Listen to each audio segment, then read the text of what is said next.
क्या ये महज इत्तेफाक था कि जनवरी के महीने में ज्योति मल्होत्रा कश्मीर के पहलगाम में होती है, फिर मार्च के महीने में वो पाकिस्तान जाती है और उसके बाद अप्रैल में पहलगाम लहूलुहान हो जाता है। सर्दियों में जब आमतौर पर पहलगाम में टूरिस्ट गायब होते हैं, क्या ज्योति मल्होत्रा इत्तेफाकन वहां मौजूद थी या पहलगाम की खूनी साजिश का वो भी हिस्सा थी? एक साधारण सी इन्फ्लुएंसर आखिर 2 साल में 3 बार पाकिस्तान का वीजा कैसे पा लेती है? चलो मान लिया पहली बार पाकिस्तान देखने की शायद उत्सुकता हो, हालांकि पाकिस्तान देखने की उत्सुकता किसको होती है, लेकिन फिर भी मान लेते हैं कि चलो ठीक है देखने गई। लेकिन फिर दूसरी बार, तीसरी बार, ये केवल इत्तेफाक है? एक साधारण से इन्फ्लुएंसर मरियम नवाज से कैसे मुलाकात कर लेती है? पाकिस्तान में अधिकारी दानिश उसका दोस्त कैसे बनता है? और अगर यह भी इत्तेफाक है तो क्या वजह रही होगी कि आईएसआई के शाकिर को उसने नाम बदलकर जट रंधावा के नाम से सेव किया था? क्या पहलगाम की खूनी साजिश का वो पूरी तरह से हिस्सा थी या सिर्फ गलत वक्त पर गलत जगह मौजूद थी? ज्योति मल्होत्रा को फिलहाल पुलिस ने पकड़ रखा है, सुरक्षा एजेंसियां भी उससे पूछताछ कर रही हैं, लेकिन जितने कड़ियां और जितने इत्तेफाक आ रहे हैं वो सवाल पूछ रहे हैं क्या ये सब इत्तेफाक है या ये इत्तेफाक जो इशारा कर रहे हैं कि नहीं, पहलगाम नरसंहार में क्या आतंकवादियों को रास्ता दिखाया गया हो सकता है या ये मदर ऑफ कोइंसिडेंस है? सवाल यह भी कि क्या वो पैसों के लिए बिकी, प्यार में फंसी या दोनों? वैसे पिछले वीडियो में आप में से कई लोग लिख रहे थे कि इन्फ्लुएंसर जो है वो कैसे गद्दारी कर सकता है, उसके पास क्या जानकारी होगी। यह सवाल जो है बीते 24 घंटे में बहुत सारे लोगों के मन में है, क्योंकि ज्योति मल्होत्रा की तस्वीरें, ज्योति मल्होत्रा की लाइफस्टाइल देखकर लोग ये तो जान गए हैं कि 3-3.5 लाख फॉलोअर लेकर भी ये लड़की हिंदुस्तान से लेकर चाइना, भारत के तमाम सेंसिटिव इलाकों में, विदेश में मौज काटते, पाकिस्तान के अंदर घूमते टहलते मजा लेते नजर तो आ रही है। जुगाड़ तगड़ा है, लेकिन कैसे गद्दारी कर सकती, क्या गद्दारी कर सकती है? यह सवाल बहुत सारे लोगों के मन में है। और जब पहलगाम वाला सवाल आया तो यह भी सवाल है क्या पहलगाम की हिंसा में उसका भी हाथ है? इन दोनों सवाल का जवाब आज इस वीडियो में हम आपको देंगे, हम आपको समझाएंगे। लेकिन उससे पहले हम आपसे भी कहेंगे कि भाई साहब, आप लोग 20-20, 25-25, 50-50 लाख लोग हमारा वीडियो देखते हैं, आइए हमारे व्हाट्सएप पे जुड़िए, हमारा आपका रिश्ता जो है वो और बेहतर हो जाएगा। कमेंट सेक्शन डिस्क्रिप्शन में दिया है, जितने लोग देख रहे हैं सभी जुड़िएगा। हम आपको फिलहाल उस सवाल का जवाब देते हैं जो पहलगाम कनेक्शन को लेकर आता है। अब सवाल यह है कि ज्योति ने सर्दियों में पहलगाम को क्यों चुना? क्योंकि पहलगाम में ज्यादातर लोग जाते हैं, वो जाते हैं मार्च के महीने से लेकर जून जुलाई तक। अगर आपको लग रहा हो कि यह सही नहीं है तो आपके मोबाइल में भी गूगल होगा, चैट जीपीटी होगा, वहां जाकर टाइप कर दीजिए कि पहलगाम में लोग सबसे ज्यादा कब जाते हैं, आपको जवाब मिल जाएगा। लेकिन यह लड़की दिसंबर और जनवरी के महीने में कश्मीर पहलगाम में थी। सवाल यह है कि यह क्यों था? कई लोग यह भी दावा कर रहे हैं कि जब उसकी पर्सनल अकाउंट को स्क्रॉल किया गया तो वो खाली 2 लोग को फॉलो कर रही थी, एक अपनी आईडी को और एक इनक्रेडिबल पहलगाम को। यह दावा है, लेकिन एक चीज जो दावा नहीं है वो ये है कि उसकी प्रोफाइल पाकिस्तान से भरी थी। उसके मोबाइल में आईएसआई के अधिकारियों का नंबर मिला है बदले हुए नामों से। पाकिस्तान में उसके मित्र थे। वो लड़की जो हरियाणा के मुख्यमंत्री से मुलाकात नहीं कर पाई, वो पंजाब की पहली महिला मुख्यमंत्री के साथ खड़ी थी और उन्हीं की तरह बढ़िया माथे पे लगा के बिल्कुल मेलजोल चल रहा था। ये सारी बातें सच है। पाकिस्तान में उसका वीवीआईपी स्वागत हो रहा था। वो चाइना गई थी, वो भारत के हर सेंसिटिव इलाकों में गई है, वो बांग्लादेश भी घूम के आई है। ये सारी बातें आ रही है। और अगर उसे घूमने का शौक था तो फिर दुनिया में और भी इलाके थे, लेकिन वो इलाके जो सेंसिटिव है और बाद में जो लव जिहाद या रिश्ते वाली बात आ रही है जिसमें अय्याशी का जिक्र चल रहा है, बाली में जिसकी खबरें चल रही है, उधर हम नहीं जाएंगे। लेकिन ज्योति मल्होत्रा ने दिसंबर 2024 और जनवरी 2025 को पहलगाम का दौरा किया था। सर्दियों की वजह से वहां लोग गायब होते हैं और उसके बाद अप्रैल में ये पूरी घटनाक्रम हुई जिससे पूरा देश, दुनिया सहम गई थी। अब सवाल ये कि संयोग है, साजिश है, ये बहुत बड़ी बात है और यहीं से सारा सवाल शुरू हो रहा है, क्योंकि पहलगाम में लोग नहीं जाते। उस टाइम हमले से ठीक पहले मार्च 2025 में ज्योति पाकिस्तान गई।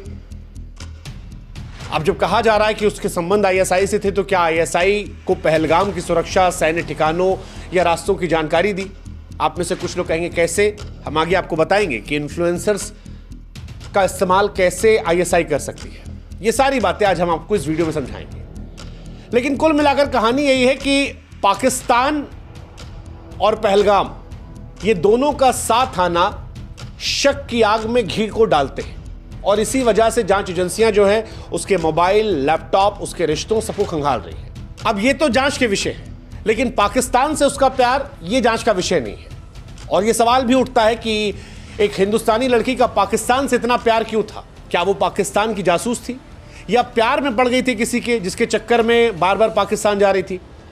एक लड़की को 3 बार वीजा कैसे मिल गया? खबर यह भी थी कि वो चौथी बार जा रही थी। मरियम नवाज से उसको किसने मिलाया और कैसे उसे मरियम नवाज से इतना समय मिला कि वो आराम से वीडियोस बना रही है? क्योंकि वो भारत के कोई बहुत बड़ी इन्फ्लुएंसर नहीं है जिसके 10, 20, 15 मिलियन फॉलोवर हो। 2.5-3 लाख फॉलोवर भारत में हर एरे गहरे नत्थु खेरे के हैं। ज्योति की जब आप कुंडली खंगालते तो आपको दिखता है कि 2023 में पाकिस्तान हाई कमीशन दिल्ली में जो है वहां पर इफ्तार पार्टी होती है। इनको बुलाया जाता है, दानिश मियां बुलाते हैं और वहीं पर शाकिर और अली एहसान से मिलवाया जाता है।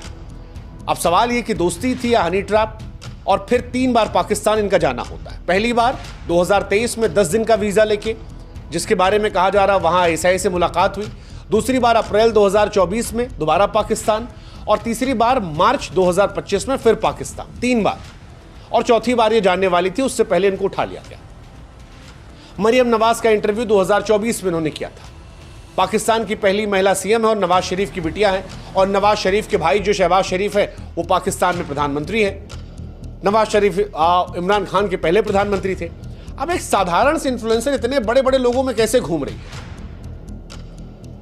यह सवाल बड़ा इंपॉर्टेंट है। और हिसार पुलिस जब ये कहती है कि उसने कश्मीर, पंजाब, राजस्थान की सैन्य जानकारियां लीक की है, तो फिर यह सवाल बड़ा उठता है।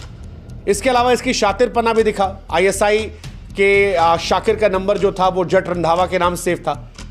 तो अगर कुछ गलत नहीं था तो फिर नंबर जो है वो मैडम क्यों छिपा रही थी? और जैसा हमने कहा, ये चीन गई हैं, बांग्लादेश गई हैं, यहां सब क्यों जा रही थी बार बार? ज्योति का पाकिस्तान से रिश्ता साफ तौर पर था, पैसे का था, मोहब्बत में था, क्या था वो सुरक्षा एजेंसियां बताएंगी। लेकिन जो कुछ था वो भारत के खिलाफ जा रहा था और यह सवाल बड़ा इंपॉर्टेंट है। अब सवाल है कि इन्फ्लुएंसर्स कैसे आईएसआई के मोहरे बन जाते हैं, तो आज इसको हम आपको विस्तार से समझाते हैं। ज्योति जैसे इन्फ्लुएंसर्स कैसे आईएसआई के लिए काम कर सकते हैं, यह सवाल बहुत लोगों के मन में है कि क्या हर इन्फ्लुएंसर खतरनाक हो सकता है? क्या आपका फेवरेट ब्लॉगर जो है वो जासूस हो सकता है? ये सारे सवाल लोगों के मन में है। ज्योति जैसे इन्फ्लुएंसर सच कहे तो आईएसआई के लिए सोने की खान जैसे परफेक्ट हथियार बनते हैं। कैसे, हम समझाते हैं। जियो टैग्ड कंटेंट, ये नाम सुना आपने? नक्शे में छिपा हुआ जहर, आप नहीं जानते होंगे। जब भी कोई इन्फ्लुएंसर किसी सैन्य ठिकाने, सड़कों के पास या कहीं जहां सेना रहती है उसके आसपास के पुल या हवाई अड्डों के पास वीडियोस बनाता है, और अगर वो जियो टैग कर देता है, यानी लोकेशन जो है वहां की टैग कर देता है, तो वो सही जानकारियां आईएसआई जैसे संगठनों के लिए खजाना हो सकती है। उदाहरण के तौर पर, आपको समझ में नहीं आएगा भी, जब 2000 का दशक चल रहा था, उसके एंड के आसपास, यानी 2010 उसके आसपास, फेसबुक पर काफी लोग एक्टिव होते थे। और कहा जाता है कि अमेरिकी फौज जो है वो फेसबुक पर फोटोज डालते थे, तो लोग अक्सर अपनी लोकेशन टैग कर देते थे। 2010 में अमेरिकी रक्षा विभाग ने फेसबुक पर लोकेशन, जब आप फोटो डालते हैं तो लोकेशन टैग करने को बैन कर दिया था। 2010 के आसपास ही इजरायली सेना द्वारा सोशल मीडिया पर जियो टैग पोस्ट के चलते कई बार सैन्य ठिकानों की जानकारियां भी लीक हो गई थी। 2018 में स्ट्रावा ऐप के जियो टैग डेटा ने अफगानिस्तान में अमेरिका के तमाम सैन्य ठिकानों को उजागर कर दिया था। दरअसल सैनिक लोग जो है घड़ी पहनते थे, उस घड़ी में फिटनेस ट्रैकर था, उससे लोकेशन लीक हो गई थी। ये सारे इतिहास में मामले रहे हैं। अब जिन लोगों के मन में सवाल है कि ज्योति मैडम कैसे हेल्प कर रही होंगी पाकिस्तान की, तो अगर ज्योति ने पहलगाम में सैन्य चौकियों, रास्तों या सुरक्षा व्यवस्था के पास जियो टैग्ड वीडियो बनाए तो आईएसआई को उस इलाके की जानकारी बखूबी मिल गई, एक एक लोकेशन। दूसरा, इन्फ्लुएंसर्स जो होते हैं उन पर कोई डाउट नहीं करता। उनके रिश्ते जो होते हैं अक्सर नेताओं से, अधिकारियों से, सैन्य कर्मियों से होते हैं। कई बार वो संवेदनशील जगहों पर पहुंच जाते हैं जहां पर आम आदमी नहीं पहुंच सकता, क्योंकि सबको प्रचार प्रसार चाहिए होता है। तो अगर वो पीएमओ तक, सीएमओ तक पहुंच जाते हैं और आईएसआई के लिए वो काम कर रहे हैं, तो वो बहुत सारी जानकारियां यहां से वहां पहुंचा सकते हैं। ऐसे में क्या ज्योति मल्होत्रा ने कश्मीर में किसी सैन्य अधिकारी से व्यक्तिगत संवाद किया, कोई जानकारी ली जो यहां से वहां भिजवा दी? Might be possible. तीसरा, नेटवर्किंग का बड़ा होता है इन्फ्लुएंसर्स का। जैसा हमने कहा, अब मान लीजिए ज्योति से कश्मीर में कोई सैन्य अधिकारी ऑफ द रिकॉर्ड बात कर रहा हो और वो बातें उसने बता दी हो, या कोई लड़की थी, कोई सैन्य अधिकारी ही डिनर पर चला गया, धीरे धीरे बात हुई, क्या तैयारियां चल रही हैं, कैसी व्यवस्था आप लोग करते हो, यहाँ क्या करते हो, और ये जानकारियां यहाँ से वहाँ चले जाए। और डिनर करना, घूमना, कई बार लोग कैजुअली बात कर लेते हैं, उन्हें लगता है कि हिंदुस्तान की बात है। भाई हम आपस में तो बात कर रहे हैं, प्लस एक लड़की है, सुंदर है, तो कई बार लोग और खुल जाते हैं। वो उस तरह से नहीं सोच पाते और यहीं से सारा खेल हो जाता है, क्योंकि इंडिया के इन्फ्लुएंसर है। भरोसा मुन्ना भैया ने सही कहा था, ये जो भरोसे वाले होते हैं, हाँ ये एक्चुअली सही बात है, क्योंकि इन्फ्लुएंसर्स को भी लोग भरोसेमंद मान लेते हैं, उनकी पोस्ट को उनकी निजी राय मान लेते हैं। वो डाउट नहीं करते कि ये पाकिस्तान का एजेंडा चला रहे हैं, और यहीं से एजेंडा चलाना आसान होता है। जैसे ये दीदी जो थी ज्योति मल्होत्रा, ये पाकिस्तान जा रही थी, पाकिस्तान के कल्चर की बातें करती, संस्कृति की बातें करती थी, वहाँ 2 हिंदू पकड़ के कहती थी कि देखिए कितने हिंदू खुश हैं। ये भी एक जहर डालने का तरीका होता है, ये प्रचार प्रसार का तरीका होता है। जासूसी, अब वो जमाना गया जब गोपनीय दस्तावेज चुराना, यहां से डॉक्यूमेंट निकाल के वहां भेजना। अब जासूसी इस तरह से केवल नहीं होती, अब जासूसी डिजिटल खेल का तमाशा बन चुकी है। सोशल मीडिया उसका बड़ा हथियार है और इन्फ्लुएंसर्स इसमें बड़े मोहरे बन सकते हैं। लोग उन पर भरोसा करते हैं, कोई भी जानकारी वो ऐसी शेयर कर दें जो खतरा पैदा हो सकती है। जैसा हमने कहा भी आपको जियो टैग वाला, कि मैं यहाँ वीडियो बना रहा हूँ कि देखिए जी यहाँ पर कितना बढ़िया पुल है, ये है, वो है, वादियाँ हैं, और ये देखिए हमारी सेना काम कर रही है, सेना यहाँ बैठे, कैसे है सर आप, बढ़िया हैं, अच्छे हैं, इतनी सी जानकारी मैं बना दूँ ऐसे। उस जगह की लोकेशन जो है अगर मैंने टैग करके डाल दिया है तो पाकिस्तान को समझ में आ जाएगा कि भाई साहब इस जगह पर फौजी बैठा है, एग्जैक्ट लोकेशन यहाँ पर।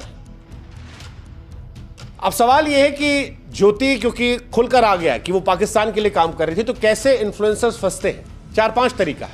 एक है हनी ट्रैप का, जिससे इस वाले मामले में दानिश का नाम आ रहा है कि प्यार मोहब्बत या दोस्ती का जाल बिछाकर पटा लो, उसके बाद धीरे धीरे उनको बिना समझ में काम करवाते हो। दूसरा, पैसा बड़ा इंपॉर्टेंट है, क्योंकि भारत में कई सारे इन्फ्लुएंसर्स हैं जिनके यूट्यूब पर 2 मिलियन, 1 मिलियन, 3 मिलियन फॉलोअर होंगे, और आप देखेंगे कि उनका पैसा कौड़ी नहीं है। यूट्यूब पे मिलियन फॉलोअर होने से पैसा नहीं आता, और ज्योति के भी ऐसा नहीं, बहुत सारे व्यूज आते थे। 3 लाख फॉलोअर यहाँ, 1 लाख इंस्टाग्राम पे, इतना भारत में मैंने कहा हर अरे गहरे नत्थु खैरे इन्फ्लुएंसर के पास है। लेकिन दीदी की अगर लाइफस्टाइल देखेंगे आप, तो दीदी की लाइफस्टाइल बड़ी ज़बरदस्त है। वो बाली में घूम रही हैं, बिकनी पहने घूम रही हैं, वो पाकिस्तान में मौज काट रही हैं, पाकिस्तान के 5 स्टार होटल्स में जा रही हैं, वो हमारे यहाँ अरुणाचल में जाती हैं, कश्मीर में मौज कट रही है। उनकी लाइफस्टाइल जो अगर आप उनका इंस्टाग्राम देखेंगे तो आपको लगेगा कि काफ़ी रिच लाइफस्टाइल है।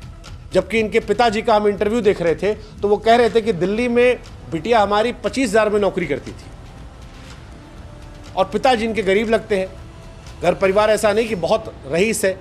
तो अगर कोई ये कह रहा है कि भैया पैसा हो सकता है घर में, तो घर में इनके पैसा नहीं था। इनकी कोई ऐसी नौकरी रही नहीं जो बहुत ज़्यादा इनको सेविंग दे गई हो, और जो इनका यूट्यूब या इंस्टाग्राम है उसे देखकर ये लग नहीं रहा कि बहुत सारा यूट्यूब से पैसा या इंस्टा से पैसा इनको आता होगा, लेकिन जो लाइफस्टाइल ये दिखा रही हैं उस स्तर का नहीं आता होगा। तो ऐसे में इनके केस में पैसे का लालच भी एक इंपॉर्टेंट हो सकता है। जैसे कोलैबोरेशन करते हैं हम लोग, इनका कोलैबोरेशन हो सकता है आईएसआई ने कर दिया हो, इनकी लाइफस्टाइल की फोटोज देखिएगा आप, अगर आपने इनका अकाउंट स्टॉक किया है तो आप जो हम कहना चाह रहे हैं वो समझ जाएंगे। और आखिरी वजह होती है इन्फ्लुएंसर्स को पकड़ने की, दबाव, ब्लैकमेल, धमकी, कि आपकी कोई चीज़ पकड़ ली गई, कोई चीज़ जिससे आपसे ब्लैकमेल कर सकते हैं। तो हो सकता है कि जो मोहतरमा है ये पैसे के चक्कर में, प्यार के चक्कर में फंस गई और उसके बाद देश के साथ गद्दारी कर दी। लेकिन सवाल फिर वही है, पहलगाम वाली, मतलब गद्दारी तो चलो इनकी एक्सपोज हुई, और ये एक्सपोज इसलिए हुई क्योंकि पहलगाम में घटना हुई, सरकार ने आंख नाक कान खोली। लेकिन क्या पहलगाम में इनकी भी भूमिका थी? क्योंकि दीदी का वीडियो तो हम देख रहे थे कि जी सरकार ने गलत किया है, हमने गलत किया है, आवाज ये उठा रही थी। लेकिन कोई चोर दुनिया का थोड़ी ना कहता कि हम चोरी किए हैं, और ये तो घोषित चोर हो गई हैं। अब तो इन पे इफ बट डाउट है ही नहीं। सरकार, कानून, प्रशासन ने पहले कहा है कि इन्होंने जानकारियां ट्रांसफर की, पुलिस प्रशासन ने कहा कि इन पर हमने नज़र रखी थी, सबूत मिले उसके बाद उठाया गया। ये कहा गया कि दीदी जो है वो पाकिस्तान के ISI के नाम बदल के रख रही थी। तो ये तो सब खुला खेल फर्रुखाबादी है। ऐसे में इन पर डाउट, जैसा मैंने कहा कि ये शक की आग में और ज़्यादा घी डाल रहा है। और अगर ऐसा होता है तो यार ये बड़ा दुर्भाग्यपूर्ण होगा कि भारत के लोगों की वजह से पहलगाम में वो घटना हो। ये बहुत दुर्भाग्यपूर्ण होगा। अब फिलहाल इनका भविष्य क्या है, कितनी सजा होगी, या क्या जल्दी छूट जाएंगी? तो इनके खिलाफ जिस धाराओं में केस दर्ज हुआ वो बहुत गहरी धारा, और इसीलिए हम कह रहे हैं खुला खेल फर्रुखाबादी। धारा 152 देशद्रोह और राष्ट्रीय सुरक्षा के खिलाफ अपराध, ये केस दर्ज हुआ है। आधिकारिक गोपनीयता अधिनियम 1923 धारा 345 जासूसी और गोपनीय जानकारियां लीक करना, ये इन पर धाराएं हैं जो बड़ी सख्त धाराएं हैं। 3 साल मिनिमम और उम्र कैद तक की सजा हो सकती है। इनका लैपटॉप, इनका फोन जब्त कर लिया गया है। इनके पैसे की जांच की जा रही है। जो निकलेगा, पैसा देखना है कि इन्होंने पैसे कैसे खेला। हालांकि ये स्मार्ट तो है, क्या पैसा इन्होंने लिया है अकाउंट में, या जो इनको दे रहा था वो अकाउंट में क्यों देगा, और भी बहुत सारे तरीके होंगे। अब आई एम श्योर जब NIA इन्वॉल्व होगी तो और सारे सबूत खंगालेगी कहाँ से पैसा आया, क्या आया, क्योंकि इनका बैकग्राउंड बड़ा स्ट्रांग नहीं है। अब सवाल है कि जल्दी रिहाई, सबूतों की ताकत जांच पर निर्भर है। अगर पहलगाम से थोड़ा भी लिंक साबित हो गया इनका, तो दीदी की जिंदगी जो है वो जेल में कट जाएगी, पूरी जिंदगी। लोग बड़े नाराज हैं, लोग कह रहे हैं कोई ऐसी सजा दो कि देशद्रोह करने को हिम्मत ना करे। हालांकि अंत में हम एक सवाल छोड़ जाते हैं आप लोगों के लिए, क्योंकि अब दीदी का पूरा चैप्टर जो है वो खुला खेल है। ये देशद्रोह का मामला है, आतंक का नया चेहरा ये भी है, गद्दार है या गुमराह है, पैसा कौड़ी के लिए बहक गई। लेकिन पैसा कौड़ी के लिए बहक कर भी गद्दारी तो गद्दारी। इनके वीडियो पाकिस्तान में चमक रहे थे, लाहौर से इनको मोहब्बत थी, कराची से मोहब्बत थी, पाकिस्तान से मोहब्बत थी, भारत की सुरक्षा दांव पर थी। क्या जानबूझकर ये ISI की जासूस बनी, पैसे प्यार के चक्कर में गई? सबसे बड़ा सवाल, आपको क्या लगता है? हमने आपको सारे पहलू बताए, अब इनको सुनने के बाद आपको क्या लगता है? क्या पहलगाम हमले की एक कड़ी थी, या वो जो हमने शुरू में कहा था कि गलत वक्त पर गलत जगह थी? खैर जो भी है, ज्योति मल्होत्रा की कहानी एक चेतावनी तो है कि सोशल मीडिया पर दिखने वाला हर चेहरा भरोसेमंद नहीं होता। अब आप भी अपने फेवरेट इन्फ्लुएंसर पर, फेवरेट एंकर पर, फेवरेट लोगों पर, फेवरेट एक्टर पर, हम तो एक्टर भी कह रहे हैं, हमको तो लगता है वो जो सरफरोश पिक्चर में दिखाया गया था वो भी सही था। भाई साहब, हो सकता है यार ये क्रॉस बॉर्डर जो ये गाना बजाना चलता है इसकी आड़ में भी टेररिज्म होता हो, जानकारी आती हो। उनके तो और अच्छे दोस्त होते हैं जो गाने बजाने वाले आते हैं, हर बड़ा आदमी उनसे मिलना चाहता है। ये सब सेंसिटिव चीज़ें हैं, ये सब फिलहाल तो बंद होना चाहिए, तो वॉर चल रहा है। लेकिन आखिरी सवाल हम आप पर छोड़ दे रहे हैं कि ज्योति मल्होत्रा गद्दार लग रही हैं आपको, लालची ब्लॉगर लग रही हैं, या लव जिहाद के चक्कर में फंसी हुई लड़की जिसे दबाव में इस्तेमाल कर लिया गया, या नहीं एक शातिर लड़की जो गद्दार भी थी और पहलगाम की जिम्मेदार भी थी? आप भी जवाब दीजिए। हम आपको भी सुन रहे हैं, पढ़ रहे हैं, बताइए। और हमारे व्हाट्सएप से भी जुड़िएगा। आप जुड़ेंगे तो हमारी ताकत बढ़ेगी, हौसला बढ़ेगा। और किसी और विषय पर आप चाहते हैं कि हम आपको जानकारियाँ दें तो वो भी यहाँ कमेंट सेक्शन में लिखिएगा। आपके कमेंट्स हम पढ़ते हैं सारे, जवाब नहीं देते लेकिन पढ़ते सारे हैं, इसलिए आप बताइएगा। और व्हाट्सएप पे हम इंतज़ार कर रहे हैं आपका।